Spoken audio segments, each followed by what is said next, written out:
All right, guys, it is time for the next building. We are going to be hitting our first corner building today. I've moved them over, and we're going to be doing the Tudor corner. Sit 10,350. I am very excited for this one. This is the one that started it all for me, that really sent me over the edge. It's not the first one that I bought, but it's the one that when it came out is when I committed to this. So very excited. It looks like it's going to be a fun build the entire time, as opposed to, I gotta say, I didn't love the Jazz Club overall. It felt pretty blocky. These ones have a little bit more unique faces. This one has a lot of depth and interesting shapes and sizes. That one was just very square. It looks great, and I'm glad it's done, and I don't regret getting it, but it wasn't the best build. This one has a lot of depth, angles, sizes. I know these little interesting techniques in the Tudor is going to be exciting, so that's really fun. And we have ourselves our selection of minifigures here. And let's see what we got around the back. Here it is next to the Jazz Club and the Natural History Museum. Now, it is a corner build and it is going next to the Jazz Club, but this is not how I'm going to have it oriented. I'm going to have it 90 degrees to the left so that the front of Ye Old Guardian Inn, or whatever, the Old Guarded Inn, is going to be facing the front, and the haberdashery will be down the aisle. So I'll show you guys how that's going to look once it's all done. But for now, we got to unbox it and get it on its Mills plate and start building. Hey guys, almost finished with the Tudor corner. I just wanted to show this before I put some tiles on it. This instruction here, you can see that little half round tile with the single stud, just to the right, just to the left of that minifig head. So here we have this curved tile here, and it's connecting this wall to this little pillar, which is sitting on a single stud, and then that half round tile. And it's just like, they're just like, the math isn't quite right, but it's good enough. I mean, it does line up with this, so it is technically right, but it just kind of looks funny because it's like in between the two studs there on the end. It's just kind of half-baked. Little Lego design there, kind of, the Lego math is not supported, but looking pretty good. These walls are absolutely gorgeous, and we're just about ready to finish up this floor. All right, and we have just finished the first floor of the Tudor corner, folks. Check out all that sidewalk. It is insane. Actually kind of annoying how much there is there, but it's fine. So we have the Old Guarded Inn here. It is sort of, very, very much a like brew pub, but it's been turned into like a breakfast cafe, which is kind of an interesting concept on its own. We got a nice little nook there. We got the toilet back there, which we'll look at. We've got some nice, the menu here, the menus and the specials outside. You got these little stools, this cool bar with some eggs and bacon. Bangers and mash, maybe. Cash register, which is connected to that little red D-snot piece in the corner. And then we also have this kitchen, very well tucked in here, very difficult to see. We got a golden sausage pan, a little burner. That's an inverted turntable. They did that with some interesting little stud inversion techniques. Nice vent hood built into the wall there. And a little clock. We got a clock over here. Some ketchup and mustard and stuff. And of course the haberdashery, which includes a bunch of different threads and a bunch of different yarns and a bunch of different hats, and will include the man himself, the minifigure, probably on that stud right there to greet people as they come into the store. And a nice little front area there. Beautiful print. No issues with any of the prints on here. Lots of interesting building techniques. We got a lot of nature happening. Of course, the famous black astromech droids legs being used as these interesting pillars. cool new colors for a lot of these green pieces, including masonry bricks that are used inverted this entire time. These boxes, lots of pearl gold happening. We got all these droid legs and skeleton arms. Beautiful stuff. I found these pieces interesting. It's a stud with a L bar that goes into the next stud with an L bar, and there's just a bunch of them going down this whole pillar. And of course the staircase, actually rather, here's the back. I decided to use the green base plate because I knew this little green patch was right here. In hindsight, this is like the tiniest little bit of green. I definitely could have modified this Mills plate a little bit, but whatever. It was already made, so the rest of them will be on those dark gray plates. But yeah, final detail for this floor is the staircase. You see that little arch? We use our fingernail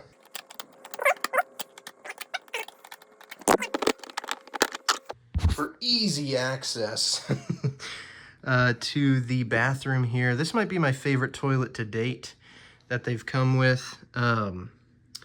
It's using a white stud and on the bottom instead of a blue stud, so the water looks a little bit more white, which I like. And it's got a nice gold flushing handle there, and that is a white 2x2 rounded tile. So that and this haberdashery wall, this whole haberdashery part of the wall comes out, so it's a little bit easier to get your fingers in there. They lowered this back wall and added some arches as well. So you're getting some interesting views in there, a better view of the kitchen as well, with a nice sink. There's some more sausages in that box. Not that you'll ever get anything out of there in your lifetime.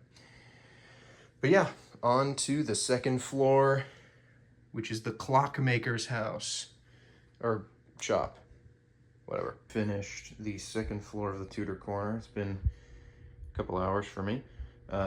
Not working, you know, I got real life stuff to do. So anyway, here's the outside. We got the second floor of this side of the building looking good. This bay window is really, really cool build. Actually, this build might have been my favorite one. Just the way that these are entering so seamlessly is really, really enjoyable. There's like no gaps at all on this. So what they did was they have this, the blue, white, black there, you can see right in the middle, is studs not on top. You can see the half plate gray snot brackets on the side. And so they have that angled plate going in on both sides here. And that gives this bay window coverage from the back and the front. And then they hit you with these little, the grill, the rail pieces vertically in white. And that gives you this perfect flush fill. And they employed a very similar technique with the angled tiles. And then in the middle, it doesn't work as well because there's nothing backing it. But they used the little angled 1x1 like pyramid looking, not quite pyramid, but just, you know, one angle. Anyway, bunch of flowers on the outside. These windows are nice as well. Liking the depth. These pillars in the middle of the window are only connected via clip. They're, as you can see, they're in the half plate there, or right in the middle of the plate. Finished up this back wall. We've added some vinery. I might change the angle of the vines to kind of complete that look a little bit. Then we have this staircase is looking good. No studs still, but that's all right. I'm not going to be placing figures in the staircase. And then we have the Clockmaker's Workshop. This is what this floor is all about. So we have a real magnifying glass and a Pixar looking lamp, a bunch of clocks and clock bits. I never saw this hourglass. It's a dual molded piece. It's pretty sweet. We got this big old grandfather clock and a couple cuckoo clocks and this giant clock and these clocks going. Bunch of different clocks all over the place. Pretty cool. I agree about this rug. Could have been a stud or two bigger, but you know, who's really complaining at this point? And then this wall's continue to be smooth. So update complete. I will say, I've always thought that this angle was the best for this building. So we'll see how this, because we're gonna, I'm warming up to the idea of the, because like this would be the front of it. In my current design, this is the front, but I think I'm warming up to the idea of this being the front, because then we still have this nice angle we can see, as opposed to having it flush here with the staircase, and then we don't really ever get to see the haberdashery. So I think it's possible that I'll end up changing my mind and putting this in the front and having the corner around the edge of the street. So I'll let you guys know when we finish the third floor. I'll see you then. All right, guys, we just finished up the Tudor Corner third floor here. We got a lot of interesting building techniques taking place here. Lots and lots of fun on this half, and then more blah kind of brick on this side. We got a lot of interesting stuff here in the roofs. We're clipping things in at angles. We're using a lot of interesting angled here, the tiles, the wedge plates. There's some snot stuff. These little diagonals with the sloped tiles, the long cheese slopes. There's just pieces sitting in there free and then plated over, which is pretty cool. There's a lot of clips and rods holding all these wood roof segments together, which is pretty interesting. Let's see what else we got in here. We got a little ladder. We got a tiny little sink there. We got the couch, probably a pull-out since there's no bed in this house. A lovely plant, a nice coffee table and rug. I think a brilliant bookcase. This is using a door frame as well, and some snot bricks in the back, and then the tiles are coming through. Pretty interesting idea. This is my least favorite thing in the whole third floor. So it's just a simple printed tile, right? And that's all fine and good. It's got the bug, which is referenced. We'll check that out in a second, and the sunflower lanyard for the invisible disability stuff. That's cool. The issue is that the tile is white and the wall is dark gray. Ooh, what happened there? I'm not sure. Either way, we continue on. Have a little cat tower and a ball of yarn in the corner, and these two little terrariums for some beetles, which are apparently very valuable, I guess. So that's fun. And yeah, that's the third floor. Let's put it on top. Alrighty. Here is the Tudor Corner in all its glory, minus the roof, which we'll finish here in a second. It's only one bag left. So this is the third floor roof on top, or the third floor on top. We've also, I forgot to mention, this little balcony segment is held together in by these faucet pieces, which is fun. And then this little water drip is feeding all of these vines, which is that's a nice little detail. Something they missed on the police station over there. You got all these vines, but nothing really watering them. They've upgraded there since then. The bland wall here. This window is built pretty well. Another nice white roofed detail here. And yeah, obviously all these are standard window pieces with white panes in them to give you a nice black square, which is cool. Yeah, so let's get that final little roof segment on, and we'll show off the whole thing, and then we will place it. Woo! The Tudor Corner is done. Now we have 4 positions to try it out at.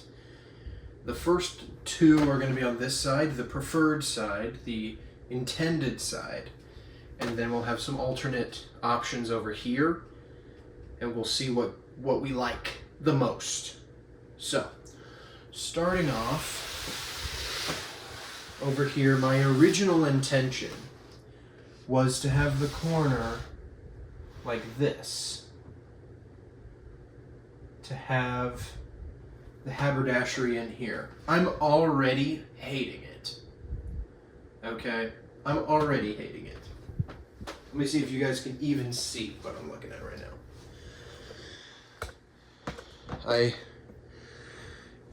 Yeah. So I like it, there was a theory, right? The theory was that we would get to really enjoy the flowers and this nice angle here, this, and of course this, which is like one of the main draws of the entire building, is this section right here, right? So that was my original intent, but we're like losing half the build for no reason, for no real reason. I do like the alley, but it's not working. So let's give it a rotation and let's see what that brings, what joy that brings me. Now, of course, the lamp also shows up in the front as well. And we can see, line it up nice and perfectly. There. And all of a sudden, it's the coolest thing you've ever seen in your entire life. Just like that.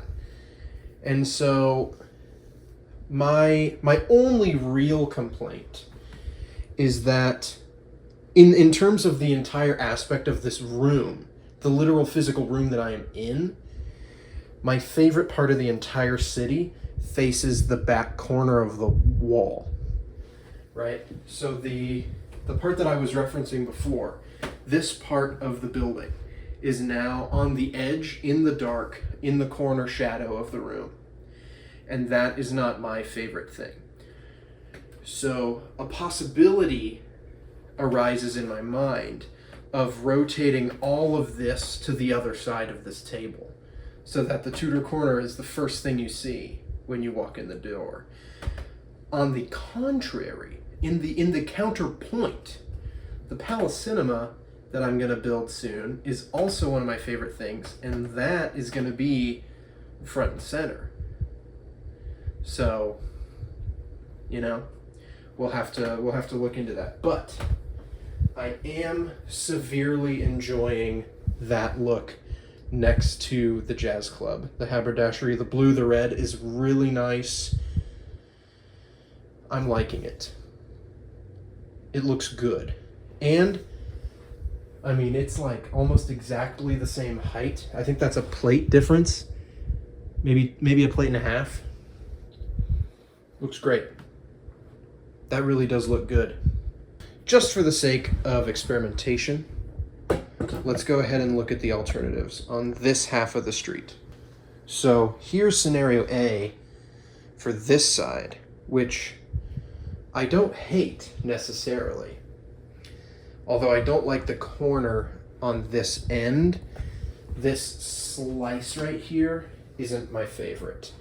But this little alley is absolutely gorgeous. With this being shallow, this gets its light of day.